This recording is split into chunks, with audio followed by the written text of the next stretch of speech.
गांव में सन्नाटा छाया हुआ था। रात हो चुकी थी और भूतिया बाग पर अंधेरे का पहरा था। न हंसी न बातचीत, बस डर।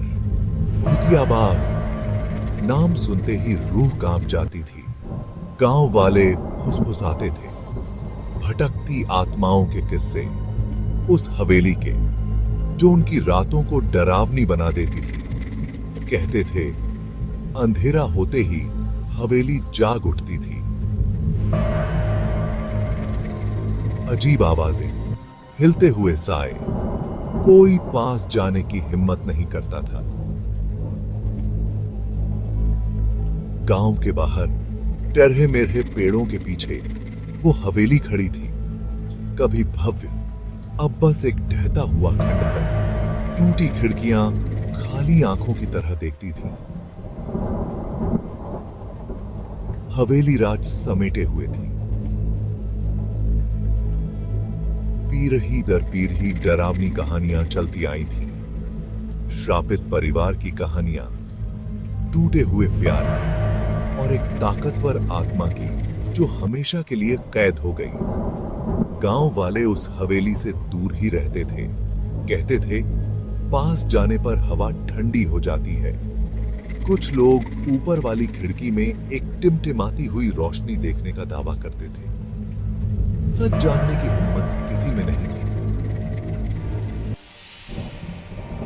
एक दिन एक अजनबी गांव में आया। वो लंबा था, नजरें तेज थीं और हर चीज पर उसकी नजर थी। उसका नाम था अर्नव।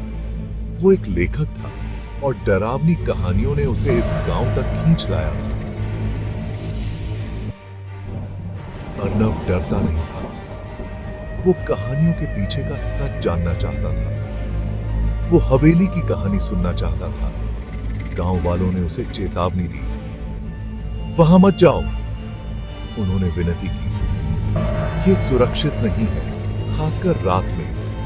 लेकिन अर्नव टला नहीं।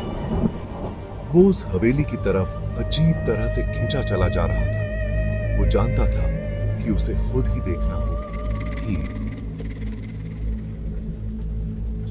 जैसे ही रात हुई, अर्नव हवेली के पास पहुंच गया। हवा ठंडी हो गई। उसे लगा कि कोई उसे देख रहा है। उसने चरमराता हुआ दरवाजा धकेला। अंदर हवेली में सन्नाटा था। जमीन पर धूल की मोटी परत जमी हुई थी।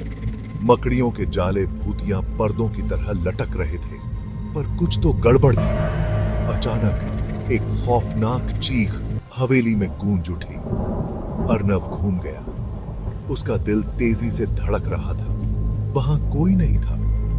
वो अकेला था। या था? भाग 5, डायरी के राज।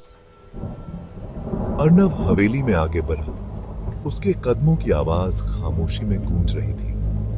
धूल भरे कमरे में उसे एक छुपा हुआ खाना मिला। अंदर एक चमड़े की जिल्द वाली डायरी पड़ी थी। डायरी नेहा नाम की एक औरत की थी। उसके शब्दों ने एक खुशहाल जिंदगी की तस्वीर पेश की। उसने अपने प्यार, अपने परिवार, हवेली में अपने घर के बारे में लिखा था। पर जल्द ही डायरी एक डरावने मोड़ पर आ गई। नेहा ने विश्वासघात के बारे में लिखा। अपने परिवार के खिलाफ रची गई साजिश के बारे में। उसके शब्द डर से भरे हुए थे, एक अनिष्ट की आशंका से। आखिरी लाइन ने अर्नव की रूह कांप दी। वो मेरे पीछे आ रहे हैं, नेहा ने लिखा था। वो मुझे जाने नहीं देंगे। भाग 6, सच का पता चला। अर्नव ने कई दिन डायरी पढ़ने में बिताए। उसे पता चला कि नेहा हवेली की मालकिन थी, एक दयालु और नेक दिल औरत। सब उसे प्यार करते थे, पर उसकी खुशी ज्यादा दिन नहीं टिकी। उसका अपना भाई लालच में अंधा होकर उसे धोखा दे बैठा। उसने झूठ फैलाए और गांव वालों को उसके खिलाफ कर दिया। नेहा पर जादू टोना करने का गांव पर मुसीबत लाने का इल्जाम लगाया गया। उसे बहिष्कृत कर दिया गया। उसका नाम बदनाम कर दिया गया। डायरी से पता चला कि उसकी आत्मा हवेली की दीवारों में कैद हो गई थी। अर्नव जानता था कि उसे शांति पाने में मदद करनी होगी। भाग 7, एक बेकरार आत्मा। उस रात जैसे ही अर्नव हवेली में बैठा, हवा भारी हो गई। उसने अपने कंधे पर एक ठंडा हाथ महसूस किया। धीरे से मुड़ने पर उसने उसे देखा, नेहा को। वो उदासी और निराशा की मूर्ति थी। उसकी आंखें दर्द और चाहत से भरी हुई अर्नव से मिली। उसने अपनी बर्फीली ठंडी उंगलियां उसकी तरफ बढ़ाई। मेरी मदद करो, उसने फुसफुसाया। उसकी आवाज एक दर्द भरी आह थी। मुझे शांति पाने में मदद करो। अर्नव जानता था कि वो उसकी गुहार को अनसुना नहीं कर सकता। उसे उसकी मदद करनी थी। उसे उसकी पीड़ा से मुक्त करना था। भाग 8, शांति की एक रासम। अर्नव जानता था कि उसे क्या करना है। उसने गांव वालों को इकट्ठा किया और उन्हें नेहा की कहानी सुनाई। उसकी दुखद नियति का सच बताया। पहले तो वे हिचकिचा रहे थे, डरे हुए थे, लेकिन अर्नव की दृढ़ता, उसकी आवाज में दर्द ने उन्हें मना लिया। वे नेहा की बेचैन आत्मा को शांत करने के लिए एक अनुष्ठान करने को तैयार हो गए। जैसे ही सूरज डूबने लगा, वे हवेली के आंगन में इकट्ठा हुए। बीच में एक पवित्र अग्नि जल रही थी, जिसकी लपटें उनके चेहरों पर झिलमिलाते साए बना रही थी।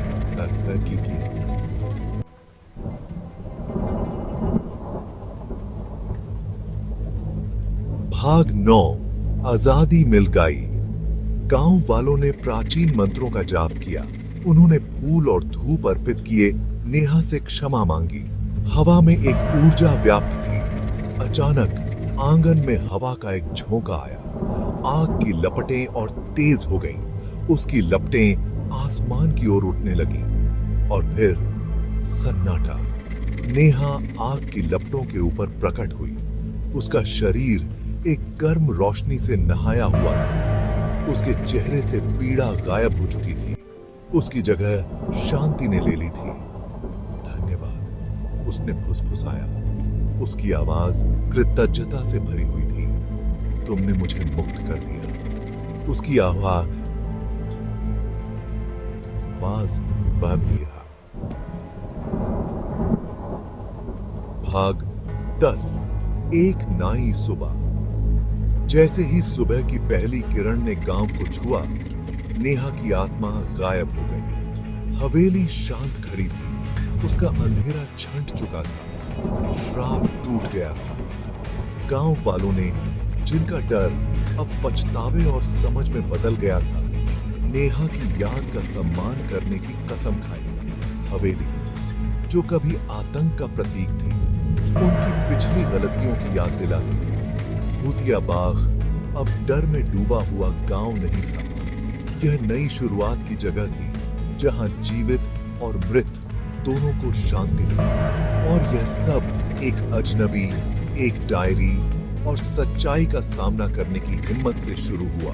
तनकरी